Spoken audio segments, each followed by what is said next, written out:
How to Survive AI. Guide for the employees to learn skills to survive the AI.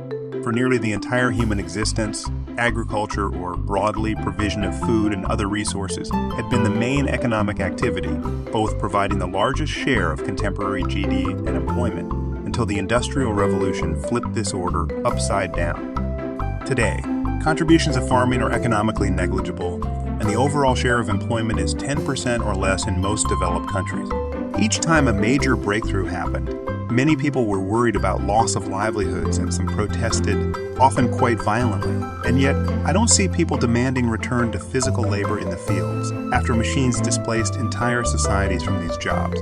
That's why I don't think there's a major risk that the dawn of mass adoption of AE in modern workplaces should not change this pattern. And it's far more likely that it is going to make our jobs easier instead of making us redundant.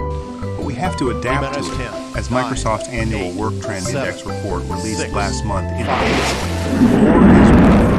The report, which is based on a survey of 31,000 people across 30 markets worldwide, coupled with internal analysis of trillions of Microsoft 365 productivity signals, along with labor trends from the LinkedIn economic graph, suggest that extracting more value out of the workforce from staff, reductions as an expectation for artificial intelligence. Human respondents are keenly aware that no office job is safe, so they are more likely to emphasize the positive impact they can have on human efficiency rather than complete replacement of people, which could one day mean themselves. In its current state, AI solutions that can be used in most office environments are not advanced enough to provide perfect answers or to create any desired outcome without human help. However, even if AI will one day become so sophisticated as to be able to do everything humans do at least as well as us, and often better, the question remains, what for?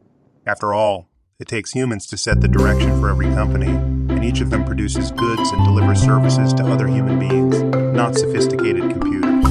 Artificial intelligence doesn't have an underlying reason for existence other than service to humans. It will only do what we tell it to. Similarly, for all its seemingly endless capabilities, it will never know what it is to be human, which is why human employees will have to hone some of their skills to make the most of their new relationship with artificial assistants. And here are the most important ones according to Microsoft. Flexibility. Rapidly adjust to AI's integration in the workflow. Emotional intelligence. Determine when to leverage a human capability instead of an AI capability. Analytical judgment. Determine when to leverage an AI capability instead of a human capability. Creative evaluation. Evaluate content produced by AI. Intellectual curiosity. Ask AI the right question.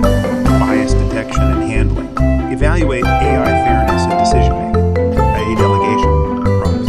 Direct AI with the right prompt. The requirement of greater flexibility is both fundamental and most taxing of all. Our workplaces have already become very dynamic, with fewer people than before enjoying lifetime careers in a single company.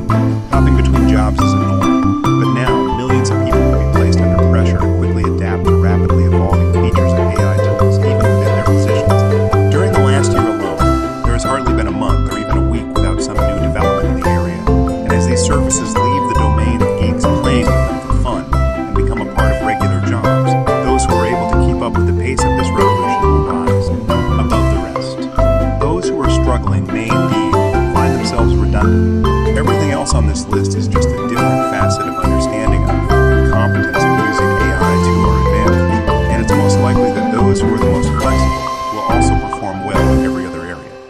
What to ask, how to ask, whether to engage AI at all, coupled with creative control over the output and measuring it against company goals, all require curiosity and self-motivation to keep abreast of the changes and mastering them as quickly as possible. Paradoxically, then, it places greater requirements on humans before it can actually help us. In the modern office, is it going to transform more from doers to thinkers, leaders, goal setters? Execution of any task may soon become near instantaneous. Humans will be evaluated on the idea and results it produces for the business. Hiding behind daily grind and pretending to work will no longer be an option, since there soon might be no grind left in the office. AI revolution will hurt slackers and elevate the most creative individuals, since, given that all companies will have access to the same powerful tools, the difference in performance will be down to how well humans in charge direct them.